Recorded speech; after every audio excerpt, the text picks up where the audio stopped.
হাবুল আর ক্যাবলা কলকাতায় নেই। গরমের ছুটিতে একজন গেছে বহরমপুরে পিসিমার বাড়িতে আম খেতে, আর একজন মা বাবার সঙ্গে উধাও হয়েছে শিলংয়ে। এখন পটলডাঙ্গা আলো করে আছি আমরা দুই মূর্তি, আমি আর টেনিদা। টেনিদাকেও দিন তিনেক দেখা যাচ্ছে না, কোন তালে যে ঘুরছে কে জানে। ভাবছি বল্টুদার কাছেই যাই, বেশ সময় কাটবে। বল্টুদা আবার টেনিদার নাম শুনতে পারে না, বলে টেনিদা আবার মানুষ নাকি? 1 নম্বরের চালিয়াত, কেবল উষ্টুম দুষ্টুম গল্প বানাতে পারে আর সকলের সঙ্গে মারামারি করতে পারে। ছো ছো। আর টেনিদা বলে, বলতে ওটা একটা গোভূত। ফুটবল মাঠে একবার পেলে এমন একখানা ল্যাং মেরে দেব না যে 1 মাস চিৎপটাং হয়ে থাকবে। বল্টুদের কাছেই বেরোচ্ছি, হঠাৎ টেনিদার সঙ্গে দেখা। কি রে, মুখখানা যে ভারী খুশি খুশি দেখছি, একেবারে ছানার পোলাওয়ের মতো। বলি, যাওয়া হচ্ছে কোথায়?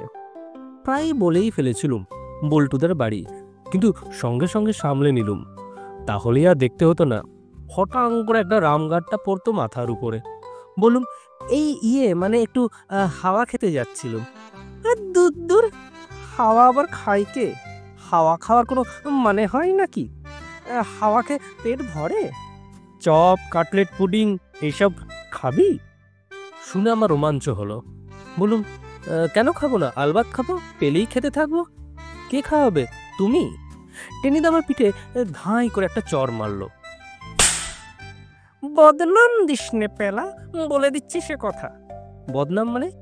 আমি এই টেনিরাম শর্মা কাউকে কখনো খাওয়াই না, নিজেই খেয়ে থাকি বরাবর।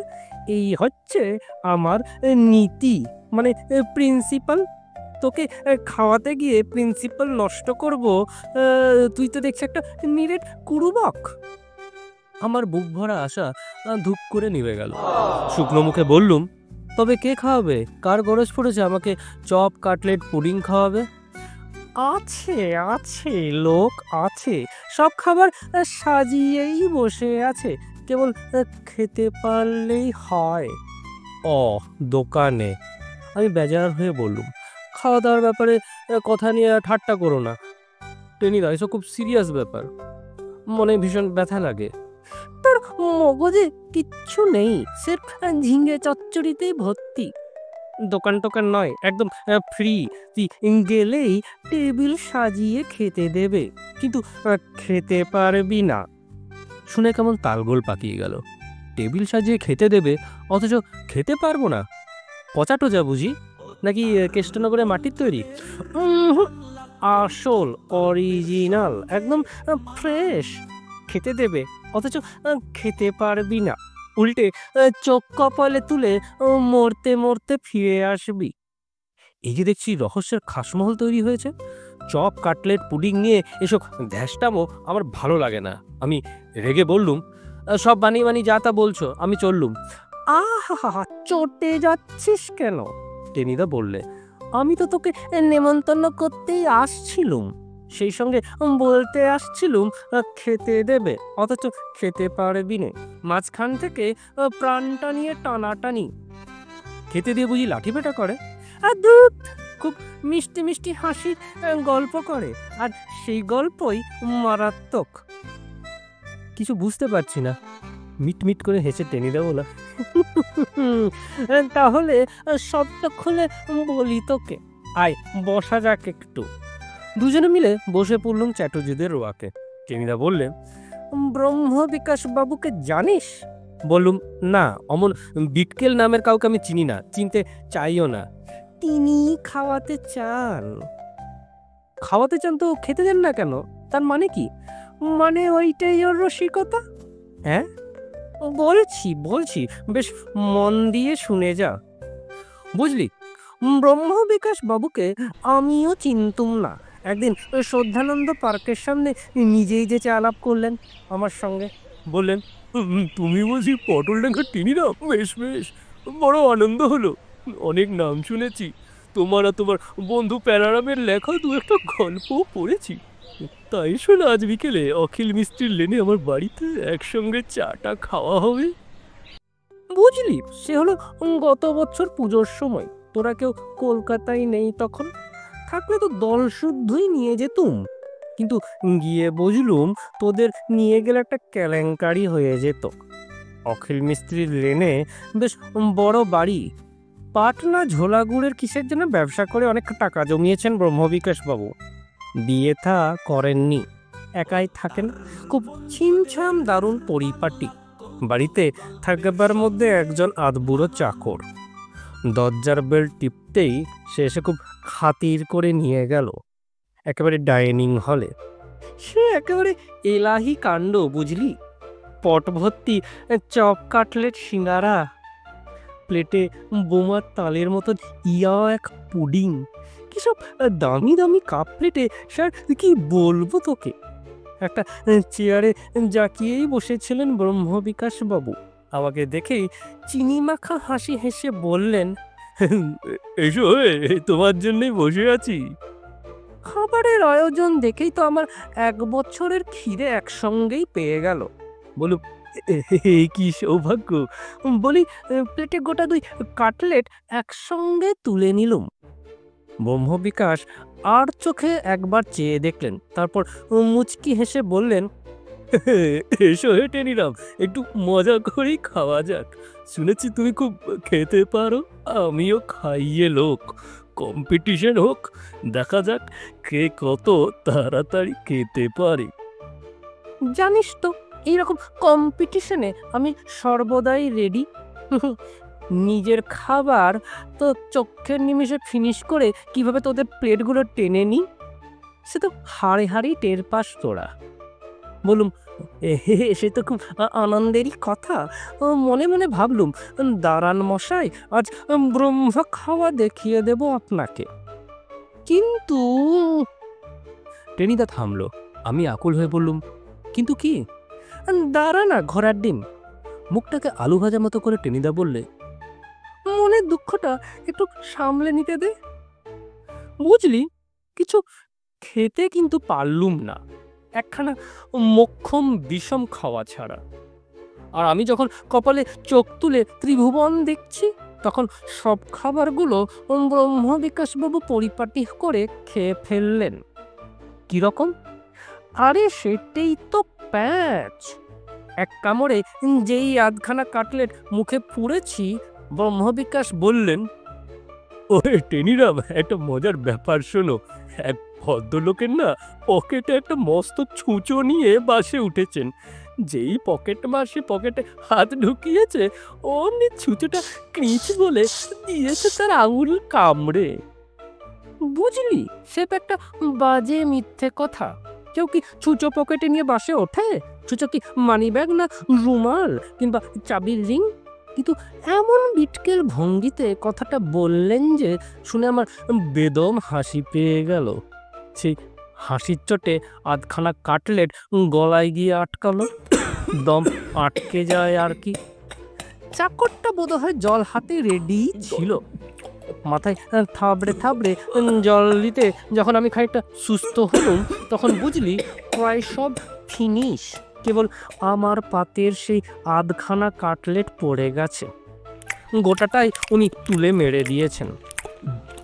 চুপচুপ করে বললেন, টেনিরাম, বিষম খেয়ে কম্পিটিশনে হেরে গেলে খাবার তো আর নেই, একটু চা খাবে নাকি? চা খেতে গিয়ে আবার একখানা বিষম খাই আর কি। আমি ঘত ঘত করে বেরিয়ে এলুম। টেনিদার কথা শুনে আমি বললুম, ওটা অ্যাক্সিডেন্ট, হঠাৎ বিষম খেয়েই তুমি খেতে পেলে না। মোটেই না, ওই হচ্ছে ওর কায়দা। রাস্তায় বেরিয়ে 4-5টা ছেলের সঙ্গে দেখা। দুজন আমাকে চেনে। একজন ওই বিশু সুরেন্দ্র কলেজের ব্যাকে খেলে। বিশু বললে, ব্যাপার কি টেনিদা, ব্রহ্মবিকাশ চন্দ্রের বাড়ি বুঝি খেতে গিয়েছিলে? প্রাণ নিয়ে ফিরেছে তো? আমি তো তাদের কাছেই শুনলাম।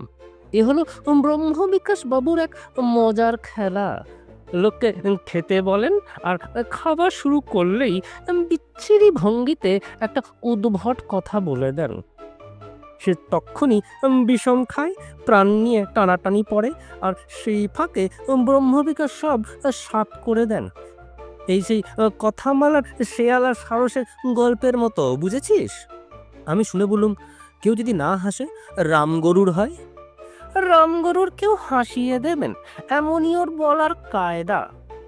তুই আমি কিরে একবার এক জান্দ্রেল কাবুলিওয়ালাকেও পর্যন্ত। কাবুলিওয়ালা? তাকে পেলেন কোথায়? কি করবেন, কেউ তো আর আসে না, সবাই চিনে ফেলেছে কি না। শেষে রাস্তায় থেকে এক কাবুলিওয়ালাকে অনেক হুজুং ভাজুং দিয়ে ডেকে আনলেন, তারপর খেতে দিয়ে শুরু করলেন।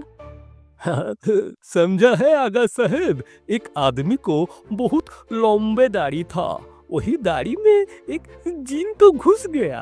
जब वो आदमी कुछ खाने के लिए हाथ मुंह में ले जाता, तभी वही जीन वैसे ही सब लड्डू मंडा झाँ करे केरे लेता और दाढ़ी में छिपा के अपनी खा लेता। মানে বুঝলি না, একটা লোকের লম্বা দাড়ির ভেতরে জিন মানে একটা দৈত্য ঢুকে গিয়েছিল। লোকটা লাড্ডু মন্ডা কিছু খাবার জন্য মুখ তুললেই ঝাঁ করে কেড়ে নিয়ে দাড়িতে লুকোনো দৈত্যটা সেগুলো খেয়ে ফেলতো।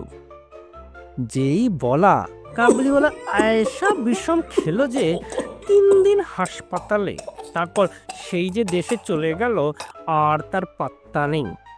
আমি বললুম, কি ডেঞ্জারাস, শুধু ডেঞ্জারাস, যাকে বলে পুদের চেরি। কিন্তু এখন হয়েছে কি, আজ সকালে ওর সঙ্গে আমার দেখা হয়েছিল। বললেন, টেনিরাম, অনেক দিন তো তোমার সঙ্গে চা খাওয়া হয়নি, এসো না আজ বিকেলে, বেশ মজার গপ্প টপ্প করা যাবে। আমি বললুম, আমার বন্ধু পেলাকেও সঙ্গে আনবো নাকি? উনি বললেন, সে তো খুব ভালো কথা, নিশ্চয়ই নিয়ে আসবে। কিরে যাবি? আতকে বললুম, নেভার, আমি চপ কাটলেট খেতে চাই, বিষম খেতে চাই না। খুব গম্ভীর হয়ে টেনিদা ভাবলো, তারপর বললে, look here Pela. Yes sir. ইয়ার কি দিস নে, ব্যাপারটা পুদের চেরি, একেবারে মেফিস্টোফেলিস যাকে বলে। আমি একটা প্ল্যান ঠাউরেছি। কোনো প্ল্যানের ভেতর আমি নেই। আমার আবার একটুতেই দারুণ হাসি পায়। মারা যাব নাকি শেষ পর্যন্ত? দাঁড়ানা কাজকলা, শোন, যেই উনি বেয়ারা একটা হাসির গল্প আরম্ভ করবেন না, তুই কটাস করে আমাকে একটা চিমটি লাগাবি, আমিও একটা লাগিয়ে দেব তোকে, ব্যাস আর হাসতেই পারবো না আমরা। তারপর ডিলা গ্রান্ডি, মাথায় একটা মতলব এসেছে, দিচ্ছি আজ ব্রহ্মবিকাশ চন্দ্রকে ম্যানেজ করে। এখন উঠে পর, 6টা বাজে, কুইক। আমি যাব না, তোকে যেতেই হবে, নইলে একটা পরে তোর কান পুড়ে পাঠিয়ে দেবে। ইয়া একদম কারেক্ট, ওঠ, কুইক কুইক। কি আর করা যায়, যেতেই হলো ব্রহ্মবিকাশের বাড়িতে। টেনিদা যা বলেছিল ঠিক তাই। সেই বাড়ি, সেই আধবুড়ো চাকর, সেই ডাইনিং হল, চেয়ারে ব্রহ্মবিকাশ চৌন্দার, আর টেবিলে সে আর কি বলবো, দেখলেই মনে হয় ঝাঁপিয়ে পড়ি।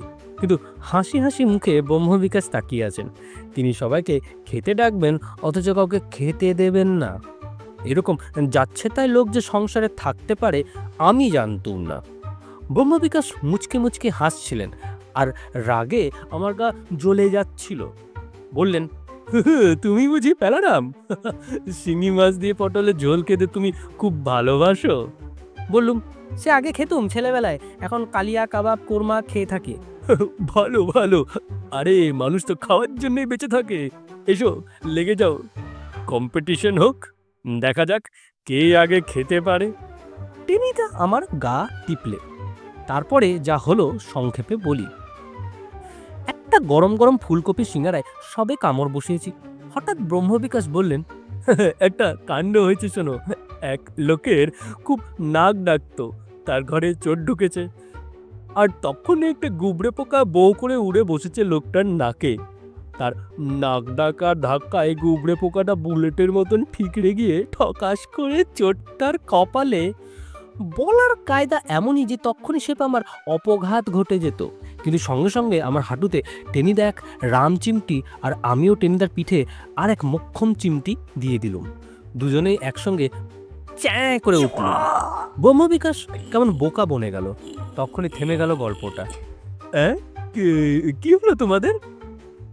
আমার হাঁটু জ্বালা করছিল, টেনিদারও যে খুব আরাম লাগছিল তা নয়। উচ্ছে খাওয়া মুখে টেনিদা বললেন, আগে ইয়ে হয়েছে কি, হাসির গল্প শুনলেই আমাদের কেমন কান্না পায়।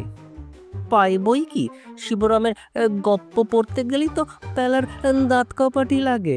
আমি তো সুকুমারের পাগলা দাশু পড়ে এত কেঁদেছিলুম যে বাড়িময় জল থই থই। ব্রহ্ম বিকাশ সামনে নিতে চেষ্টা করলেন, সেই ফাঁকে আমাদের হাত চলতে লাগলো। তারপরেই হে ভাই, দুঃখের কথা বলে ভীষণ বেজার হয়ে দুটো চিংড়ি কাটলেটে টান দিলেন।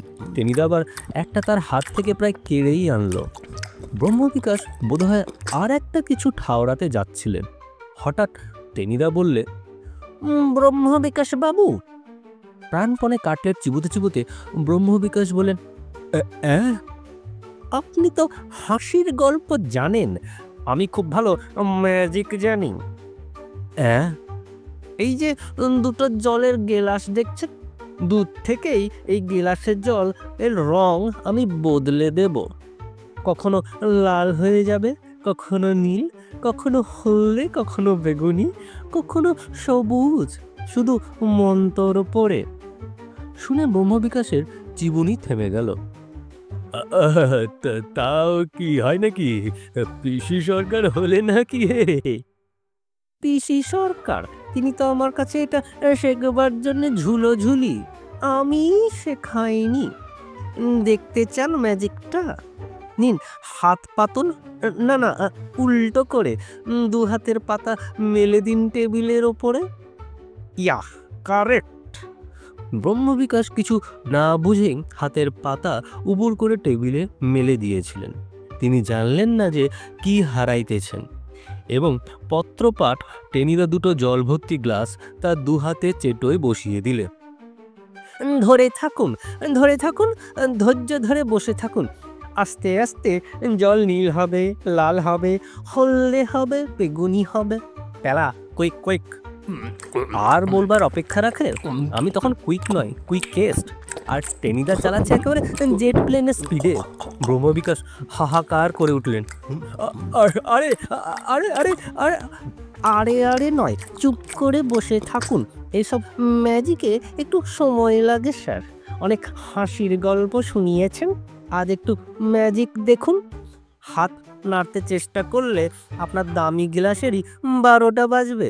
আমার কি হবে? হবে, নীল হবে, লাল হবে, সবুজ হবে, সব হবে। একটু ধৈর্য ধরুন, হাসি হাসি মুখে বসে থাকুন, ভাবতে চেষ্টা করুন। হোকাস পোকাস গিলি গিলি, পেলা, কুইক কুইক। গেলাসের মায়ায় ব্রহ্ম বিকাশ হাঁ করে বেকুব মতো বসেই রইলেন। চোট চাকরটাকে যে ডাকবার কথা পর্যন্ত তার মনে এলো না। আর সেই ফাঁকে আমরা আমরা একবারে ছোট লোক নই। উনি যে চিংড়ির কাটলেটটা আধখানা খেয়েছিলেন, সেটা ওর জন্যেই রেখে এসেছিল। এখানেই সমাপ্ত টেনিদা সমগ্র থেকে ব্রহ্ম বিকাশের দন্ত বিকাশ। গল্পটি ভালো লেগে থাকলে চ্যানেলটিকে সাবস্ক্রাইব এবং ভিডিওটিকে একটি লাইক করে দেবেন। ধন্যবাদ।